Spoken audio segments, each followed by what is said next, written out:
Ziggy here for the Zigs to Boxing down at Brighton Ho Boxing Gym, joined by Tiernan Bradley. Tiernan, how are you, mate? Yeah, I'm good. I'm just a little bit tired there from after training. The boys pushed me hard. But yeah, all's good, but tired. Yeah.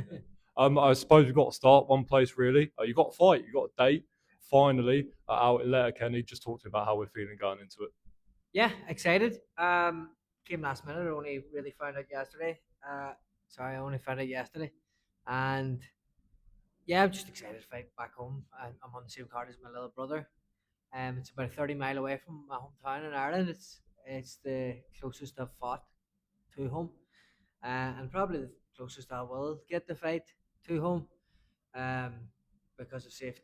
Like you can't have a fight in my hometown because there's no head trauma unit within 45 minutes. So it's yeah, it's I'm from the sticks. So that's the problem. So yeah, I'm looking forward to having everybody back home coming up to support me and my little brother, and yeah, just grateful for the opportunity. You mentioned there sharing the car with your brother. Just how special is that when you found out about that? And that's something I guess you two have always kind of dreamed of being in boxing. Yeah, absolutely. I mean, you see all these other fighters, this came through. You got um, Shelby brothers, Andrew and Lee, uh, McDonald brothers, when the McDonald, yeah, the McDonald brothers. You see even the McKenna brothers. You know, brothers fighting on the same card doesn't happen too often, but when it does happen, it's special. So, um, there's been a few times where me and my little brother has came to fighting on the same card, but it never materialized. Um, at the start when my little brother turned pro, I wasn't boxing because I took a little break. Um, and then whenever I started boxing, my little brother took a little break for a couple of years. Um, so yeah, I mean it's came at the right time. Um, Boxing's absolutely buzzing in Ireland at the moment. Um, so it's great to add to that scene and bring a little bit of a special night to the Irish boxing scene, especially for Letterkenny. Me and my little brother went to Letterkenny, I think it was 15 years ago, to watch Paul McCluskey fight for the European title. Um, I think soon after that he went on to fight Amir Khan. Arguably, he was beating Amir Khan at that stage in the fight, and then I think there was a cut, and then it went to the scorecards, and Amir Khan won. But I thought he was beaten. I think it was it ended up, yeah, it was a head. I think it was a purpose cut or something, and then Amir Khan won, but it wasn't due to points. But yeah, special that me and Cam was there when we were, 9 or 10, and now 15 years later we're fighting in the same venue, as professionals ourselves, sharing the card. So yes, it is special for the both of us. How did it all come about? Like, was that a thing that just seemed to happen that you and him were on the same card, or was that something you two put together, or like how did that all come about? Um, I was firstly my little brother just told me he's fighting Letterkenny, um, and I just didn't have any fights that were materializing. I was supposed to be fighting mid June in Ireland, but that show never came off. Um, and then I was told I was fighting then in September, but the guy I was supposed to rematch ended up fighting another guy from Ireland. Um, so I was quite unfortunate there. I have been inactive since my last fight, my draw in April. Um, and the guy I was supposed to rematch for the belt has now lost the belt, so it's kind of kicking the teeth. But yeah, my little brother turned around and says, "Look, I'm fighting Letterkenny. Um, it'll be class if you want to. If you want to, I can try and get you on the bill, or we can try and get each other on the bill. You can maybe talk to Izzy and see if Izzy will let you kind of fight on there and help you out." So yeah, so we done that. We eventually got it organized there yesterday. Um, so yeah, I was just glad to be out fighting before Christmas. You mentioned there the last fight. I mean, we've got to touch on it. Crocker, what was the situation in getting the rematch? I mean, how close was that to being a possibility? Yeah, I mean, I think I put it out there. I was told through the vine that he was over double, triple. Um, Neither I've asked him and his manager what was the money that was paid, and it wasn't. I don't think it was that much, but Look, if I was in his position, I would have probably took the Sean McComb fight as well.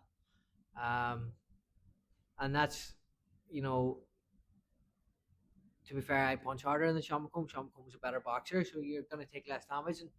But Sean McComb's a master boxer, so you're risking that um, you're risking, either getting your face mashed up or just losing on points. So I think that was like I would have done the exact same thing. Um, Now you look in the first round, he dropped Sean McComb, but Sean came back and arguably won. Um, yeah, probably won 8 out of the 10 rounds. So I think yeah, there was a few rounds in it. So it's like Sean's gonna go then on the world. I was saying to the people, I was saying it would be fantastic for me and Sean to fight for the European title in Belfast, maybe in the new year, because I just want big fights now at this point. And Sean McComb has been at world level and to be able to test like Ben Crocker got to test himself against a world level opponent, which is Sean McComb. Sean McComb fought Edgar Barboza. Or Barboza went on beat Catterall. You know, he's now the world champion. So and me myself, I thought Sean McComb won that fight against Barboza in America. So nobody can really say that Sean McComb is not a world level fighter. He is a world level fighter, and it's fantastic that we have him at GBM. Unfortunately, I messed up my plans. um, but these are the things in boxing that you need to maneuver. Some people get the opportunity, some people don't. And look, I got the opportunity to fight for the European title. Unfortunately, I never grabbed it with both hands, and it ended in a draw. And that's my fault. Look, I should have pushed the fight. I should have pushed more in the fight. I should have won more of the rounds, but I ended up trying to cruise the fight. And you know what? You learn from it. And I'm just look. That's experience gained. Another notch on the belt, and just want to keep going, try and improve myself. I mean, headlining your call, I mean, it was an incredible event for you.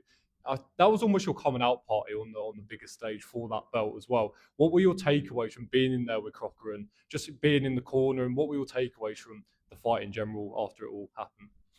Yeah, look, I think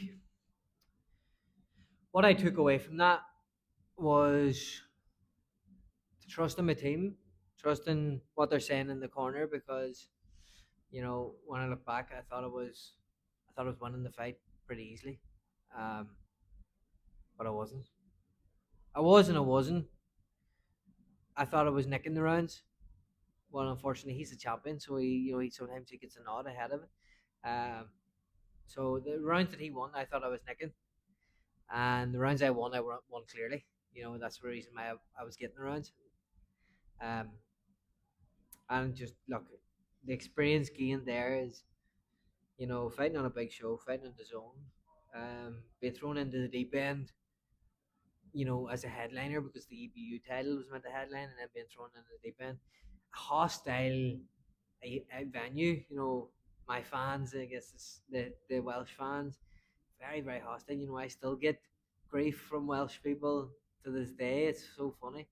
Um, but to be honest, like I spoke to Ben after my last fight, or after the Sean fight, and I says, look, at the end of the day, we got to make this right. We got to see who's the better fighter in the rematch.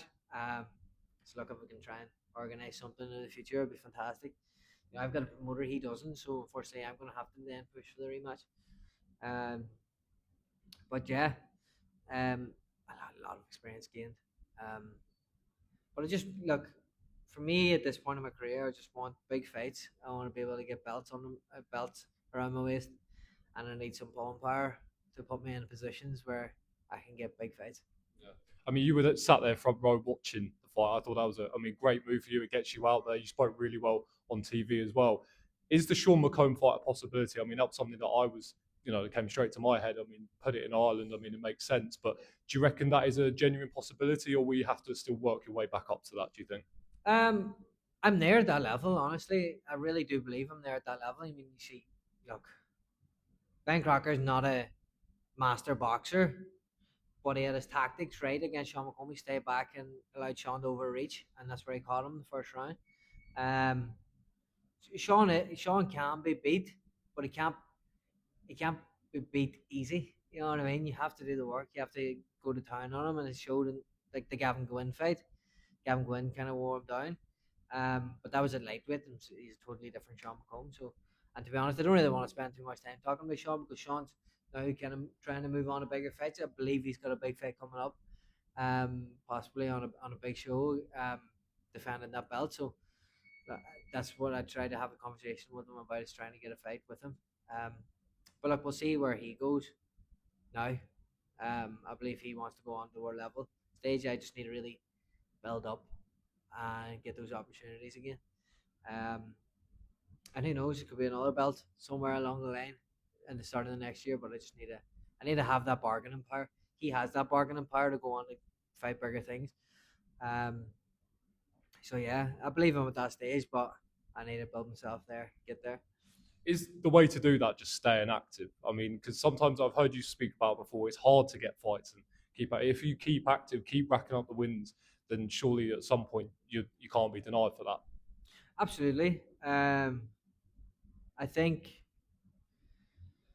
I think activity is key. You know, to be honest, activity hasn't really been my thing over the last 18 months. It's 3 fights over the last 18 months. That's gonna be my fourth. Um, and in that space, you know, I'd fought I fought Kurt Jackson, who's a decent opponent, a really decent opponent. He went on won a Commonwealth silver then after that, and defended his Commonwealth silver, and then fought three fights before I had my European title fight. Um, and then I had the Ben Crocker fight, and you know it's two back to back more or less domestic fights.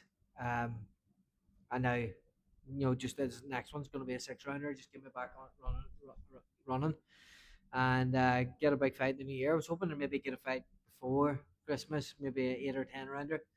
But who knows what it brings, you know. So just look, activity is key. It's key to getting experience. And when people say, "Well, don't you have enough experience? You're 130 amateurs. You never have enough experience. You really can't.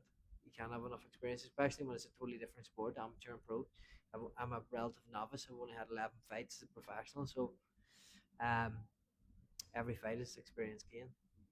I mean, I've watched you a lot throughout your career, and you've looked phenomenal in a lot of your fights. I remember watching when Harlan's on the card, and you were absolutely phenomenal that night. But what is it at this stage that has to take you to your next level in training? I mean, I watch you there. I mean, they don't take it easy down there on you. But what is it that you have to do to make sure that you go to that next level? Um, to be honest, like I was, to be honest, before my last fight, I wasn't really sparring that well. I wasn't really training that well, but I had this belief in me that I was going to win that European title. Um, so I think it's just more fights like that. You know what I mean? More fights like that, and but I need to sit down my shots more. I need to get these knockouts because at the end of the day, I'm rocking these guys and I'm not doing anything about it. Um, so yeah, I need to finish the job when I'm in there. I need to finish the job and create a bit of more hype. Yeah, that's the thing. I mean, getting a highlight reel KO, I guess, coming into this fight is the aim, I guess. Yeah, I mean, like even that fight on Harlem's on the card here in Brighton. I mean, I went out and dropped him in the first 5 seconds, but I, I messed my hand up then after that, my right hand. So I fought the entire 8 rounds with my left hand. You know what I mean? So, uh, you know, and then the last round, then I dropped him the first 5 seconds, and then I dropped him in the last 5 seconds. So it was so weird. Um, so I think I just need to be able to finish these guys when I have them hard. You know. Your brother as well. I want to touch back on him. He's doing some great things. He's progressing really well in the pro game. Just talk to me about what it's like seeing him go on and keep doing what he's doing. Yeah, no, he's doing fantastic. I mean, his management he's got around him is fantastic. The team he's got around him.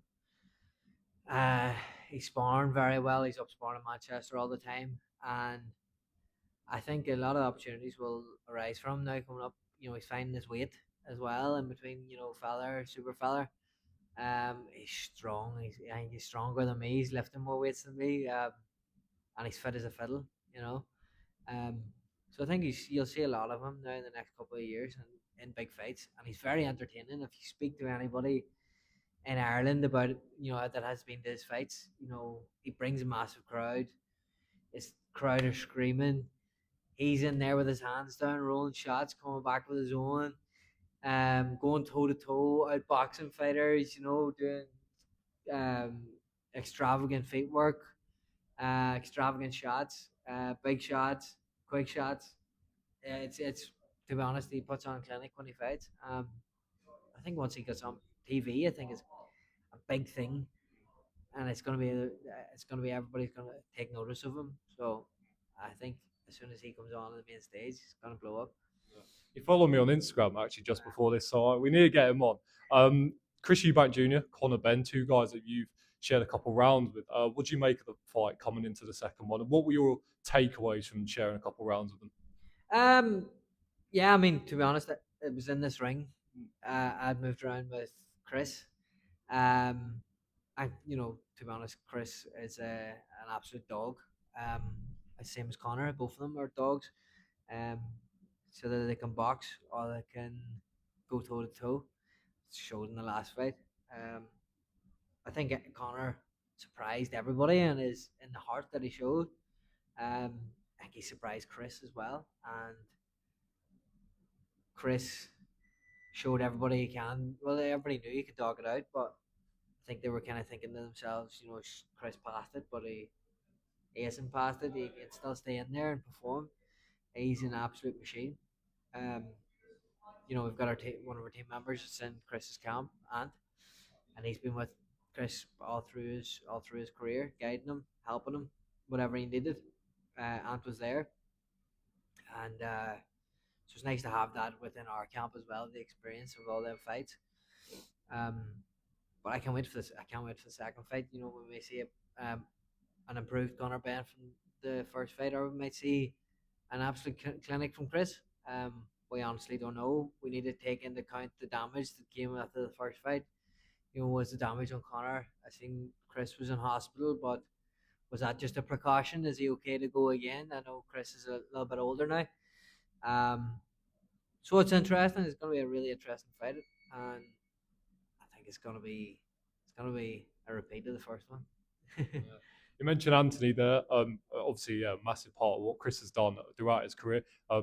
Scott Welch here, Benny Pringle. I mean, just talk to me about the team. That I mean, yeah, they're driving things down here at Brighton Boxing Gym. Yeah, no, look, the team that I've had around me now for 3 years, I've been down here. Um, it's absolutely phenomenal. Um, I couldn't do it. I couldn't do it without them, without all of them. You know, we'll go up dance house on a Sunday, and we do the hills and the downs. Afterwards, we could jump in the sauna, do the cold bath. Um, Scott and Benny's here every day, putting in the work. Um, whether we get sparring, we're running the country. Um, whether we need something done, we're ringing the country. And I think it's very hard for us down here in the south coast to get sparring in as well, because everybody's in London and up north. Um, we have a good community down here in the south coast. You get Chamberlain up in Chichester, you get the Bongal and McKinson lads down in Portsmouth, um, and you have a few lads up in Kent.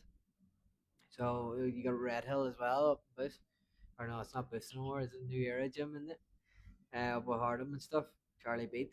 Um, so yeah, it's it's fantastic. I mean, I couldn't do, like, I wouldn't be living here full time.